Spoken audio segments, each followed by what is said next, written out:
ये अंदर की पवित्रता है। अगर कपट है, छल है, असत्य है तो हृदय मलिन रहता है। भीतर और बाहर से पवित्र रहना, इसमें खास बात क्या है? भीतर और बाहर से पवित्र रहने में, भीतर और बाहर से सदैव पवित्र कौन रह सकता है?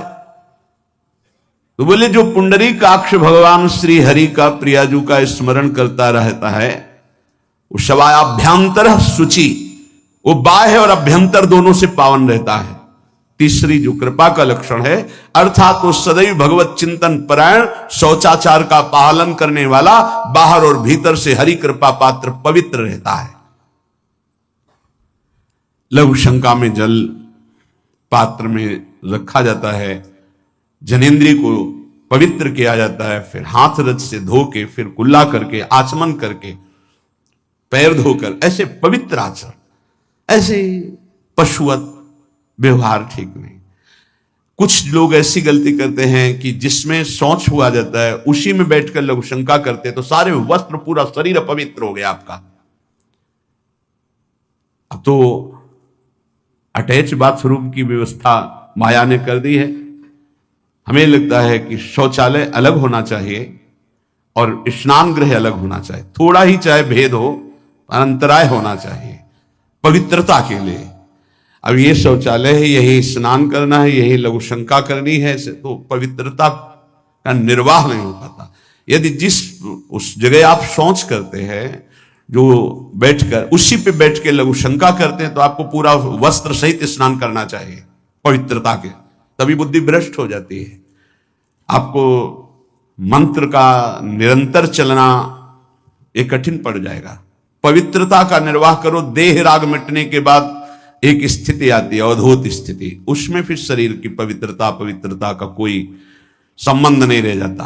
पर अभी तो संबंध है ना देह भाव से, तो बहुत हो से लघु शंका ऐसे करें कि आपके पैरों में, वस्त्रों में छिट्टी ना पड़े, पवित्र रहें। हर समय हमें पवित्र मंत्र जपना है, नाम जपना है, श्री की सेवा में रहना है। बहुत जल्दीबाजी खड़े खड़े लघु शंका की, छिट्टी आप पढ़ रही, बस ऐसे चल दिए, वो पशुवत आचरण भगवत मार्ग में नहीं चल पाओगे। वो अंदर तुम्हारे व्याकुलता पैदा करता रहेगा, भोगों की, संसार की। शौचाचार का बहुत बड़ा फल है, शरीर राग छूट जाएगा। ये बात समझ लो, शरीर राग छूट जाएगा। शरीर संबंधी पवित्रता शरीर राग छुड़ा देती है, आंतरिक रहस्य है ये। चौथा, ऐसे कार्यों का अनुष्ठान न करे जिनमें हमारा भजन छूटता है, जिनमें सत्य छूटता है, जिनमें भगवत भाव छूटता है। जैसे आपके ऊपर कृपा हुई, आप भगवत मार्ग में चल रहे हैं, अब आप ऐसे संसारिक कार्यों का अनुष्ठान कर रहे हैं जिनमें आपकी चित्तवृत्ति बिल्कुल भगवत विमुख हो रही, तो जीवन का लाभ क्या होगा? लाभ तो है भगवत स्मरण सहित। इसी की मानो टीका है, छठदम शील विरत बहु कर्मा, निरत निरंतर सज्जन धर्मा। शीलवान और ऐसे कर्मों से विरत जिनसे भगवत विस्मरण होता है, जो सज्जन पुरुषों के द्वारा धर्मानुष्ठान होते हुए उन्हीं का अनुष्ठान, ऐसे कर्मों में ना जाए जिससे भगवत विस्मरण होता है। यह कल एक ने प्रश्न किया कि मैं खाता तो नहीं हूं, लेकिन मांस की दुकान में मांस बेचता हूं, होटल आदमी, क्या उचित है? ये उचित कैसे हो सकता है? तुम और भी तो व्यापार कर सकते हो। जरूरी है धर्म का पालन करने की इच्छा करते हो, धर्म आचरण करते हो, ऐसा नहीं। तो विरत बहुकर्मा, उन कर्मों से हमें विरत रहना है जो हमारे धर्म के विरुद्ध है, जो भजन के विरुद्ध है। हरि कृपा पात्र ऐसे कर्मों का अनुष्ठान कर ही नहीं सकता। और शारीरिक श्रम इतना जिससे हमारा भजन का तार ना टूटे। जब भजन का अभ्यास किया जाता है तो हर कार्य को सुचारू रूप से करते हुए एकाग्रता भजन में रखी जाती है। हम वो कार्य जल्दी से कर ही नहीं सकते जिसमें भजन छूट जाए और कार्य पूरा हो। नहीं, हम कार्य करेंगे, हमें छोड़ दीजिए, हम अपने चिंतन से युक्त होते ही बिल्कुल कार्य करेंगे। जैसे कई साधक हैं, उपासक हैं, बड़े अच्छे उपासक हैं, उनको आप कार्य दीजिए कि आप पानी गर्म कर दीजिए। पात्र बहुत सुंदर साफ होगा, पानी बहुत गर्म, लेकिन आप कह दीजिए कि 5 मिनट में गर्म करके ले, तो उनसे असंभव नहीं होगा। छोड़ दीजिए उनको। आप वो मतलब ऐसा कार्य करेंगे प्रशंसनीय, पर वो समय से उनका एक सिद्धांत है, बहुत अच्छा लगता है। और अपने को पता है इससे जल्दीबाजी नहीं होनी, पात्र मार्जन करना है, छोड़ दीजिए, आप उसको टोकिएगा नहीं, आप जल्दी मान के, उससे नहीं होने वाला। वो तनिक भी दोष नहीं रहने देगा पात्रों में, पर समय दीजिए, आराम आराम शुरू कर। हमें अच्छा लगता है, भगवत चिंतन परायण उपासक की यही वृत्ति होती है। पोछा लगाना है, बिल्कुल बढ़िया लगेगा, लेकिन आपको सर से घुमा दे वैसा नहीं होगा। आप छोड़िए और जाइए, हटिए, और वो अपने ढंग से लगाएगा और एकदम क्लीन करके। यही उपासक का लक्षण होता है। जो कार्य करेगा सांगोपांग करेगा, पर वो बहुत मस्ती से होगा, क्योंकि उसका भगवत चिंतन चल रहा है। अधिक ऐसे जिससे हमारा चिंतन छूट जाए, थोड़ा संयम में आना चाहिए। ये भगवत कृपा पात्र का लक्षण है। अपने भजन का फल देखना, भगवत कृपा पात्र की सबको प्रदान कर देना। हिम्मत है, अपने भजन, इतनी मेहनत से किया हुआ भजन, भजन होने के बाद, हे प्रभु इस भजन का फल हो, सर्वे भवन्तु सुखिना सर्वे सन्तु निरामयः। यहां तो कहते महाराज, एक माला रोज आपके लिए करता हूं कि आपकी बीमारी ठीक रहे, तो शेष किसके लिए करते हो प्रभु? शेष अगर इष्ट और गुरु के लिए तुम्हारा है कि एक माला करते तो फिर इतनी माला करते तो हमें क्या होगा? सब आपको दे देंगे तो हमें क्या होगा? तभी भजन का रहस्य नहीं जाना। सबके मंगल के लिए अपने भजन को समर्पित कर देना। देखो भाई भजनानंदी, भजन में अरुचि होने लगेगी? नहीं होने लगेगी। सुबह से शाम तक पसीना चुआए हम और भजन का फल दे दे सबको, तो इसका रहस्य बताते हैं। सबको जे ही कहा सर्वे भवन्तु सुखिना, तो सर्वत्र विराजमान भगवान वही पलट कर अनंत रूपों में आपके ऊपर बरस पड़ेंगे। ये आंतरिक रहस्य है। हमने जो भजन किया वो एक सीमा में था, जब हमने संपूर्ण विश्व को दे दिया तो असीम बनकर वापस हुआ।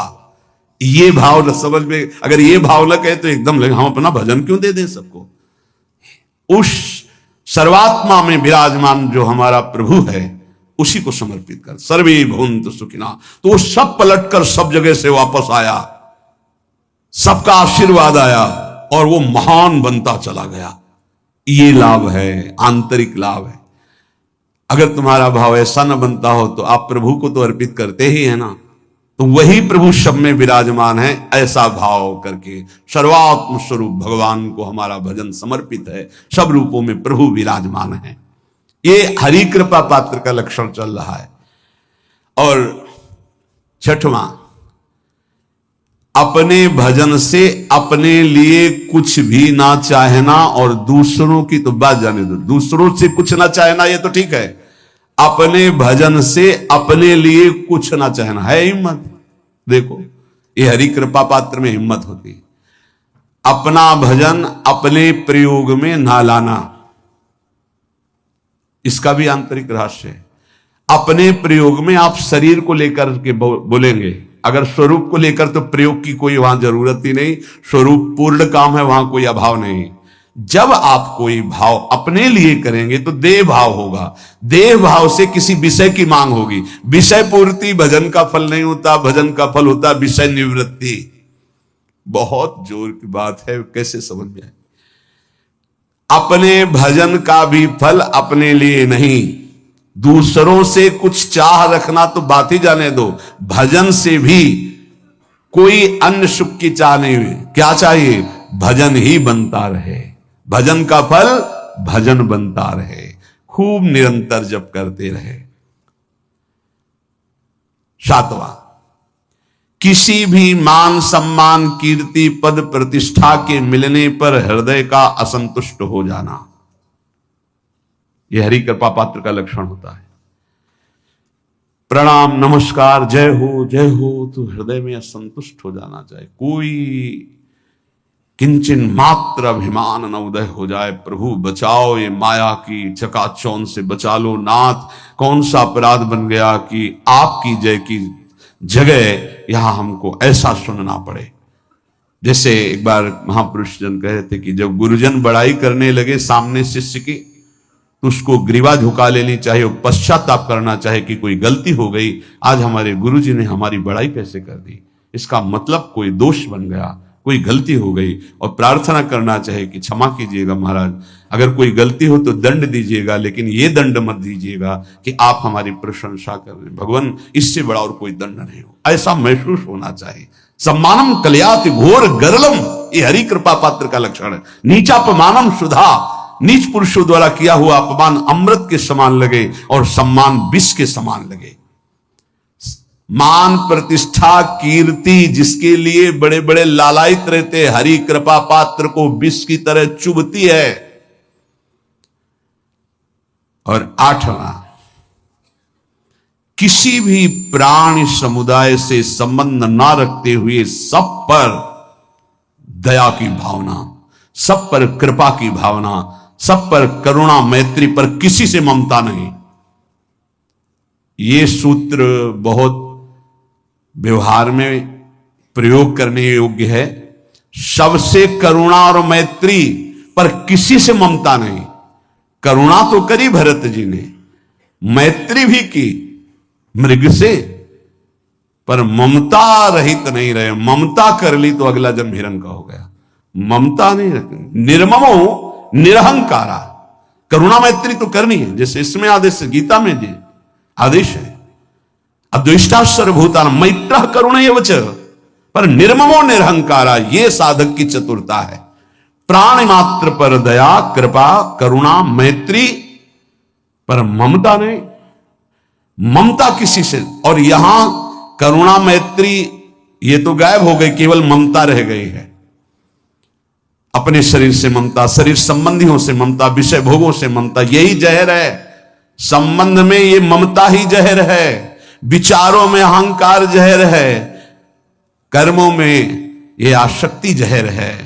इसी जहर को मिटा दे तो जीवन मुक्त महापुरुष कर्म करते हुए, विषय सेवन करते हुए, वार्ता करते हुए, विचार करते हुए बिल्कुल जहर रहित उसका जीवन हो गया। तो ये 8 बातें हरि कृपा पात्र में होती हैं, इनको बार बार सुनना, हृदय में धारण करना। जो भक्त होता है, हरि कृपा पात्र होता है, उसमें ये 5 बातें कभी नहीं जागृत होती, स्फुरित ही नहीं होती।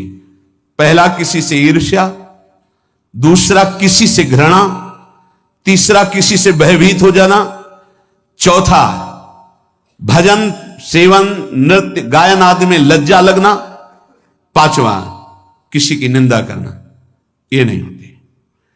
अब जो आगे वर्णन कर रहे हैं उसमें महापुरुषों की पहचान है। सिद्ध महापुरुष 3 प्रकार के होते हैं। एक होते हैं आचार्य कोटि के, सात्विक विचार वाले, एक होते हैं भ्रष्ट आचरण वाले, एक होते पिशाचाचरण वाले, और तीनों सिद्ध हैं। बहुत बड़े महापुरुष पूज्यपाद उड़िया बाबा जी हैं, वही रहस्य का प्रकाश कर सकते थे, अन्यथा बिना ब्रह्मबोध महापुरुष के ऐसा नहीं। तीनों सिद्ध हैं, तीनों भगवत प्राप्त है। सात्विक आचार वाले, जो आचार्य कोटि के होते हैं, एक एक अक्षर शास्त्र मर्यादा के अनुसार चलने वाले, जैसा शास्त्र कहता है वैसा उनके आचरण में दिखाई देगा, और वो उससे सिद्ध भगवत प्राप्त महापुरुष हैं, पर उनके आचरण तस्मात् शास्त्रम प्रमाणम थे। दूसरे भ्रष्टाचार, ऐसों को पहचान पाना बहुत कठिन होगा। भेष मलिन, आचरण मलिन, जैसे आप में कोई पुराना हो तो शायद जान पाएगा, भगवान दास नाम के एक संत इसी चौराहे पे रहते थे। ये जो चौराहा है, कभी नंगे पड़े रहते थे, कभी वो पा रहे उनके साथ कुत्ता पा रहा है, कभी नाली का पानी पी रहे हैं, और भगवत प्राप्त महापुरुष थे। इसकी पहचान स्वयं की। कोई चाय रखने गया, उठा के ईंट मार दी, गाली दे दी, दौड़ पड़े, पकड़ पाए तो 10-5 घूंसे थप्पड़ मार दिए, ऐसा उनका व्यवहार था। भ्रष्टाचारण, हलवा कोई रख गया, खिचड़ी रख गया, कुत्ता खा रहा है, उसी के साथ वो खा रहे हैं। कभी गमछा लपेटे, कभी नंगे, सीधे प्रकृति का वार शरीर से सहते थे, बस चौराहे पे ही रहते थे। बहुत अगर गए तो ये राधा टीला है, बस इतना ही उनका था। राधा टीला से इधर, और इधर थोड़ा चढ़ाई जो है जहां पूज्य श्री चंद्रशेखर बाबा जी वास करते, उसके इधर, मतलब चौराहे को बस इतने में ही रहते थे 12 महीना, 20 साल उनको देखा। तो जब काशी से आए हुए थे तो उनको देखा तो उनकी दृष्टि से लगा कि ये स्थिति प्रज्ञ महापुरुष हैं, पर अपने को छुपाए हुए ऐसी लीला करें। पर उनके कुछ ऐसे आचरण थे जिनसे लगा कि इनकी, हमें लगता है, बुद्धि खराब है क्या, मतलब पागलपन का दौड़ा है क्या ऐसे। राधा रमण जी दर्शन करने गए तो जो पुंडरीक जी हैं इनके बाबा, वो उस समय थे, उनके पुत्र जो पुंडरीक जी के पिताजी, वो उनके सहयोग में, करुणा कृपा हुई उनकी, उन्होंने देखा। वो तो बाद में परिचय जाना उनका, हमें पता नहीं, तो बाद में परिचय। वो पीत वस्त्र धारण किए हुए वयोवृद्ध एकदम डलिया लाए, राधा रमण जी को निकाल करके अपने को प्रसाद मिला। तो सीधे राधा रमण जी की कृपा का अवलोकन करते हैं और परिक्रमा लगाना। एकदम संकल्प बना, कमंडल में 2 कुलिया रखी, ढक्कन से ऐसे ढक के, और बस मन में आया कि अगर वो बाबा हमसे आते हैं, हमारे कमंडल से कुलिया, सत्य, परम सत्य, कुलिया लेते हैं और पाते हैं, फिर रख के चल देते हैं, तो मैं मान जाऊंगा कि प्रभु ये आपके धाम के सिद्ध महापुरुष हैं, आए हुए थे हम काशी से ऐसे। क्योंकि काशी में ऐसी लीलाएं देखी थी बड़े अद्भुत कोटि के महापुरुषों को। आपसे सत्य कहते हैं। वो पेड़ हट गया, रमण रेती में था, बीच रोड में था, चबूतरा बना था, वो ऐसे पड़े थे, वहां के हम बैठ गए, बिजली की तरह उठे, रफ्तार से आए, खड़े हो गए हम बिल्कुल, क्योंकि हमें पता था कि घूसा थप्पड़ इनका प्रसाद होता है। हम कहा उस समय, हम कहा अगर हाथ चलाएंगे तो पकड़ लेंगे ना, बिल्कुल पोजीशन में खड़े। तो बंगाली भाषा में कुछ बोले, ऐसे गले में हाथ डाला, ढक्कन हटाया, कुलिया निकाली, पाया, कुलिया वहीं रखा, ढक्कन रखा, गए और वहीं लेट गए। सत्य कहते एकदम रोम रोम खड़ा हो गया कि अरे भगवत प्राप्त महापुरुषों को जानना बड़ा कठिन है, कैसे आचरण, भ्रष्ट आचरण से रहते हैं। कभी दिगंबर, कभी गमछा लगा हुआ है, कभी कुत्ते के साथ खा रहे, कभी नाली का पानी पी रहे। पूज्य बाबा कह रहे आचरण मलिन, नाली या पैखाने का भी पानी पीने में उनको कोई भी परेशानी नहीं। गंदे जगह मलिन भाव से पड़े रहना, किंतु वृत्ति हर समय भगवदाकार रहना, भगवदाकार रहना। ये तीसरे, पिशाचाचार, गाली गलौज करना, ईट पत्थर से मारना, हर मलिन चेष्टा बहुत कठिन है, बहुत कठिन है। ये सब देखने को मिला है भगवत कृपा से तीनों प्रकार के महापुरुषों का। वृंदावन में एक आगंतुक संत आए थे बाहर से, वो रात्रि में हर वृक्ष के नीचे खड़े रहते, पैर सूज गए थे, उनको कभी बैठे और लेटे नहीं देखा, खड़े रहते थे। ये 25 वर्ष के लगभग की बात है। उनको जब देखा तो देखते ही उनकी दृष्टि ऐसी थी ऊर्ध्व, लगा ये तो भगवत प्राप्त महापुरुष है। 45 वर्ष की अवस्था हो, बस खड़े रहते थे, चरण उनके फट गए थे ऊपर से ऐसे खड़े खड़े। रात्रि में एक दिन हिम्मत की, बोलते नहीं थे वो, लार बह रही है ऐसे गंदे कपड़े, महाराज जी आप कृपा करें।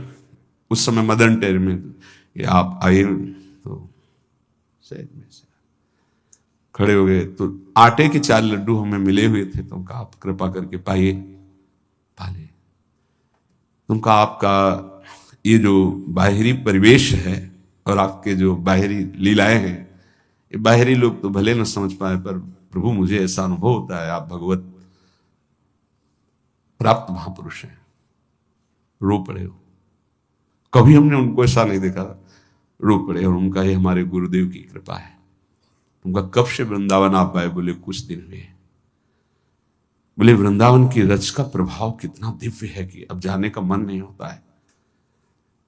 पर आप अब दोबारा हमसे मिलने की चेष्टा मत कीजिएगा, कभी दूर से देख लीजिएगा, पर आप कभी मिलिएगा नहीं। आप भक्त हैं इसलिए आपसे संभाषण कर लिया। ये तो आपने सुना, सुबह की लीला, ईंट चल रही थी उनपे, वो दिगंबर खड़े थे, ईंट मार रहे थे लोग, परिक्रमा वाले लोग उनको ईंट मार रहे थे, कई जगह उनके ईंट लगी, उनको लग रहा था ये पागल है, नहीं पहचाना जा सकता। 3 प्रकार के महापुरुष होते, एक होते सात्विक आचार वाले, बहुत जो शास्त्रीय आज्ञा वैसे ही अक्षरशः आपको दिखाई देंगे, आचार्य कोटि के, पवित्र शरीर, पवित्र वस्त्र, पवित्र आचरण, एकदम आचार्य कोटि। दूसरे एकदम भ्रष्ट आचरण, समझ ही नहीं सकते आप। तीसरे पिशाच की तरह, समझ ही नहीं सकते उनको।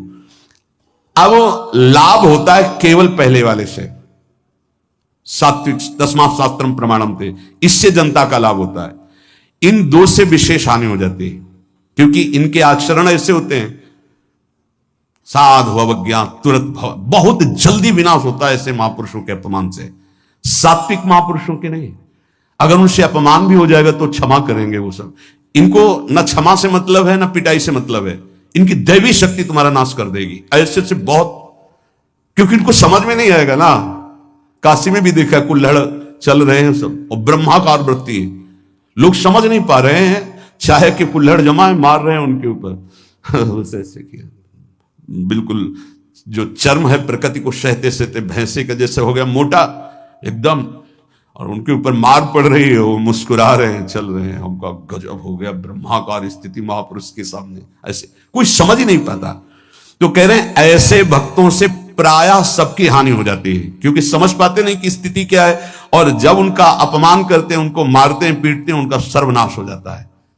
वो करते नहीं है, उनका प्रभाव कर देता है, पर सात्विक महापुरुषों से किसी का मंगल नहीं होता। इसलिए समाज का परम मंगल शास्त्र के द्वारा आचरण किए हुए जो सिद्ध महापुरुष हैं उनसे होता है। ये 2 प्रकार के महापुरुष जो होते हैं, कई तरह से हानि हो जाती है, आप समझ ही नहीं पाएंगे, आप अपमान कर देंगे, अनिष्ट हो जाएगा आपका, क्योंकि यहां ना क्षमा है ना दंड है, दैवी शक्तियां उनकी सुरक्षा में लगी हुई, वो सर्वनाश कर देंगी। इसलिए बाबा परिचय बता रहे कि अगर तो इनको पागल ना समझा जाए। ये प्रायः, जैसे एक बार बताया था कि हरगोविंद जी के पांडाल में रास हो रहा था, एक दिगंबर महापुरुष आए और वो ऐसे खड़े थे पीछे से, चूंकि आरती करने के बाद पीछे राधा वल्लभ जी की गए तो पीछे ही खड़े होना था, तो बिल्कुल पास बूट पहने हुए मारा लात पीछे से, वो मुभरा गिर गए, आराम से खड़े हुए, रास को ऐसे नेत्रों से हल्का सा और बस फिर चल दिए। वो पीछे 10 बार लात मारता गया, वो मुड़ के नहीं देखा किसने मारा, पीछे पीछे हम 10 कदम चले, गजब हो गया, ऐसी स्थिति इस महापुरुष की। और ये बावरा जान नहीं रहा कि अपना सर्वनाश कर दिया हमने, और वो गजेंद्र की तरह मत वाले ऐसे फोगला की तरफ चल के नहीं। कैसे समझोगे महापुरुषों को, बाहरी व्यवहार। अभी 10-12 वर्ष की बात है, यमुना के पार ऐसे खो करके रहते थे दिगंबर एक महात्मा, अब है कि नहीं मुझे पता नहीं, पहले यमुना किनारे जाते थे बैठने, तो बस वो चीखते थे, राजकुमारी राजकुमार, राजकुमारी राजकुमार, यमुना पार से राजकुमारी राजकुमार, और ऐसे घास नोच नोच के जैसे गाय खाती है ऐसे खाते थे घास, और चिल्लाते क्या थे, राजकुमारी राजकुमार। किसको? प्रिया प्रीतम, राजधानी है ना, तो ऐसे वृंदावन की तरफ खड़े होते ऐसे कहते राजकुमारी राजकुमार। कैसे कोई महापुरुषों को जाने। भगवान कृपा करें कि किसी भी महापुरुष का कभी कोई अनिष्ट हमारे द्वारा ना हो, कहीं कोई अमंगल बर्ताव ना हो जाए, इसलिए परिचय बताया कि आप सोच सकते हैं कि ऐसे भला महापुरुष हो सकते हैं। हाँ पक्का, 3 प्रकार के महापुरुषों के दर्शन हुए। उपासक को चाहिए कि जब कभी इन 2 प्रकार के महापुरुषों का जो भ्रष्टाचरण या पिशाचाचरण, इन दोनों, तो दूर से प्रणाम करके, ना सानिध्य ना नजदीक ना चरण छूना, दूर से प्रणाम करके चल दे, इनके प्रति कभी अशुद्ध भावना भी न लावे, क्योंकि वहां क्षमा शब्द नहीं है। जैसे आग में क्षमा शब्द नहीं है, अगर आपने प्यार से भी स्पर्श किया तो दाहिका शक्ति जला देगी, और रोष से भी स्पर्श किया तो उसकी दाहिका शक्ति आपको जला देगी। सात्विक आचरण वाले महापुरुषों के द्वारा परम मंगल होता है, और वही सिद्धि प्राप्त करना उचित है। इस कोटि के ये सब भगवान शंकर स्वरूप हैं, इनको केवल प्रणाम है, ना इनके आचरण अनुकरणीय है, ना इनकी स्थिति परिचय में आ सकती है। तो कैसे सिद्ध हुआ जाए? श्री भगवान अर्जुन जी को कहते हैं कि जो यस्य सर्वे समारंभाः काम संकल्प वर्जिता, ज्ञानाग्निदग्ध कर्माणम तमाहु पंडितम बुधा। यह है आचार्य कोटि से सिद्ध हुए महापुरुषों का स्वभाव स्थिति। यस्य सर्वे समारंभा काम संकल्प वर्जिता, जिनके संपूर्ण कर्म का आरंभ कामना से या संकल्प से नहीं होता है, स्वाभाविक। चलो परिक्रमा चलते हैं, तो ऐसा कर लिया, कोई संकल्प नहीं, कोई कामना नहीं कि बैठे बैठे कामना का चिंतन हुआ, इसका फल ये होगा, इसका फल। यस्य सर्वे समारंभा काम संकल्प वर्जिता, ना कोई कामना और ना कोई संकल्प, जिसके ऐसे कर्म होते हैं, कोई कामना नहीं, कोई संकल्प नहीं, और जो ज्ञानाग्नि के द्वारा जिनके कर्म भस्म हो चुके हैं, वो परम ज्ञानी, वो पंडित जन कहे जाते। पंडित जन में भगवत प्राप्त, पंडिता समदर्शिना, वो समदर्शी महात्मा को ही पंडित कहते हैं। जो विषयों का बार बार चिंतन होता है तो विषयों की कामना होती है, कामना से विषय भोग की इच्छा होती है। जो कामना हुई संकल्प बना विषय भोग, इसे संसारी पुरुष कहते हैं। ये बंधन युक्त पुरुष है। जायतो विषयान पुंसा संगास्ते सूप जायते, संगात संजायते कामा, कामा क्रोधो भी जायते, क्रोधात भवति सम्मोहा, सम्मोहात स्मृति विभ्रमा, स्मृति भ्रंशात बुद्धिनाशो, बुद्धिनाशात प्रणश्यति। ये सर्वनाश बंधन कारक बार बार विषयों का चिंतन, उनकी कामना, उनका संकल्प, चाहे वो जीवन में उपयोगी वस्तुएं हो, सुख देने वाली हो, उसकी कामना होती, उसका चिंतन होने पर उसका संकल्प बनता है, उनकी क्रिया होती, इसी में सारा संसार फंसा है। ध्यान दीजिए, चाहे जितनी उपयोगी वस्तु हो उनका चिंतन होता है, उसकी संकल्प वृत्ति बनती है, कामना के बाद फिर क्रिया होती है और इसी का परिणाम भोगना पड़ता है। वो शुभ हो या अशुभ दोनों बंधन कारक हैं। लेकिन जो महापुरुष हैं, निरंतर प्रभु के चिंतन में निमग्न हैं, तो उनका विषय चिंतन नहीं होता, इसीलिए कोई भी विषय भोग उनकी कामना से नहीं होते। भोजन सामने आ गया, पूर्वाभ्यास वश वो पाया जा रहा है। पूर्वाभ्यास यदि मीठा का है तो मीठे की तरफ ही आंख बढ़ेगा, उनकी कोई स्वाद की बुद्धि नहीं है, लेकिन स्वाभाविक हो रहा है। बिल्कुल ये समझो कि जैसे दर्पण के सामने आप जाओगे तो जैसे हो वैसा दिखाई देगा आपका प्रतिबिंब। ऐसे उन महापुरुष के सामने उनको दर्पण समझो, जैसे तुम गए वैसे तुम्हें जाकी रही भावना जैसी, प्रभु मूर्ति देखी तिन तैसी। आपसे ठीक वैसे व्यवहार करेंगे, लेकिन आप पहचान नहीं सकते कि ये इस व्यवहार से बहुत परे हैं, क्योंकि उनके अंदर विषय चिंतन नहीं रहता, निरंतर भगवत चिंतन होता है।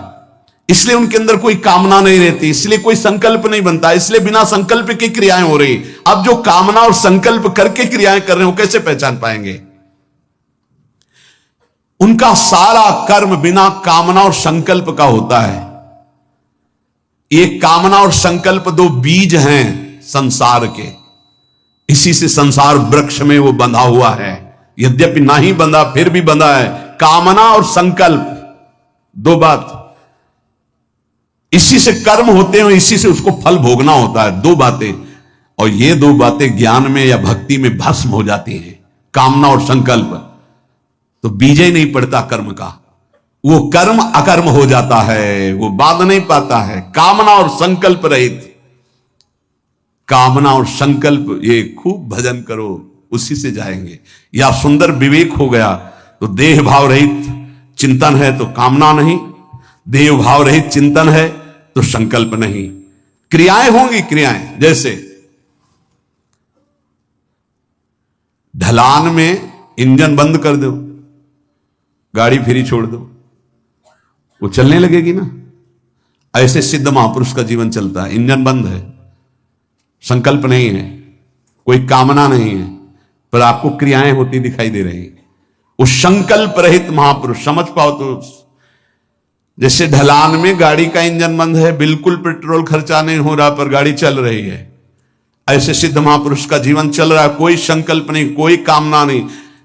जैसे रोड में पेट्रोल भी खर्चा होगा, इंजन भी चल रहा है, उसको चलाना भी है। ये संसार की रोड की यात्रा है। और जिनका काम हो गया उनका बंद इंजन पर गाड़ी चलती नजर आ रही है, वो क्रियावत दिखाई दे रहे हैं, लेकिन उनका कर्म अकर्म है, क्योंकि ना कामना है ना संकल्प है, ना पेट्रोल खर्चा हो रहा है ना इंजन चल रहा है, ढलान में गाड़ी जा रही है। यही दो बीज हैं संसार में बांधने वाले, कामना और संकल्प। इसीलिए संकल्प रहित जीवन, कामना रहित जीवन बनाने के लिए निरंतर नाम जप करो। सिद्ध महापुरुष में संकल्प और कामना नष्ट हो जाते, नहीं रह जाते, केवल कर्म होते रहते। इंजन बंद है, पेट्रोल खर्चा नहीं हो रहा, केवल गाड़ी चल रही है, शरीर की यात्रा हो रही, कोई कर्मों का उनके कर्माणि श्रुति बोधिताम नितराम कुर्वन्तु मा, शास्त्र के अनुसार कर्म करे या ना करे कोई फर्क नहीं, स्थिति जीवन मुक्त। उसके द्वारा लोक संग्रहार्थ, कर्तव्य परंपरा की सुरक्षार्थ संपूर्ण कर्म होते रहते हैं, वो सब अकर्म होते हैं। वो शुभ कर्म या अशुभ कर्म उसे बांधने वाले नहीं होते। यही स्थिति प्राप्त करने के लिए मानव जन्म मिला। बिना कर्म किए कोई एक क्षण भी नहीं रह सकता। कामना और संकल्प रहित कर्म उसे बांधते नहीं, सब कामना और संकल्प से कर्म कर रहे हैं, इसीलिए सब बंधे हुए हैं। समारंभा, कह रहे कि ना कामना हो और ना कर्म करने की इच्छा हो, एक ये स्थिति होती है। ना कोई कामना है और ना कोई कर्म करने की इच्छा है, ये ज्यादा ठीक नहीं है। वो जैसे मोटर गैरेज में खड़ी है, ना इंजन चल रहा ना पहिया चल रहा है,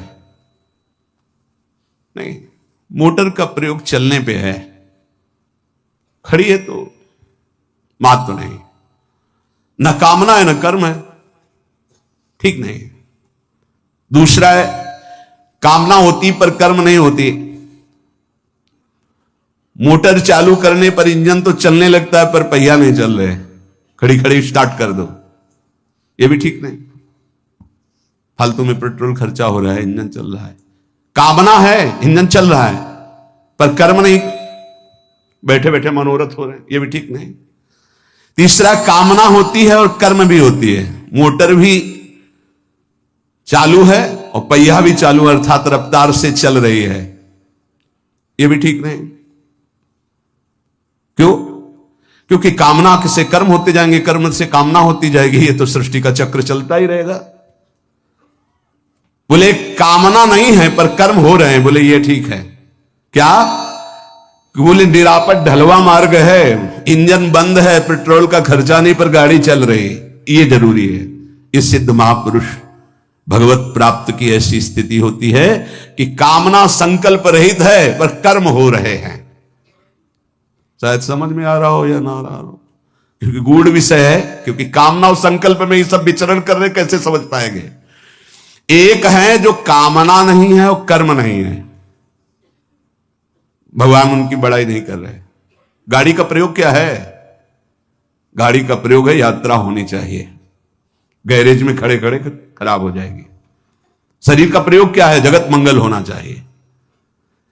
एक है कामना होती पर कर्म नहीं, बैठे बैठे मनोरथ कर रहे हैं, कोई कर्म नहीं कर रहे, तो बोले ये भी ठीक नहीं। एक है कामना भी होती है और कर्म भी होती है, बोले ये भी ठीक नहीं, क्योंकि कामना से कर्म, कर्म से कामना, कामना से कर्म, ये बंधन बना रहेगा। बोले ठीक क्या है? बोले कामना और संकल्प ना हो और कर्म हो, ये इंजन भी ना चले, पेट्रोल भी खर्चा ना हो, गाड़ी चल रही है।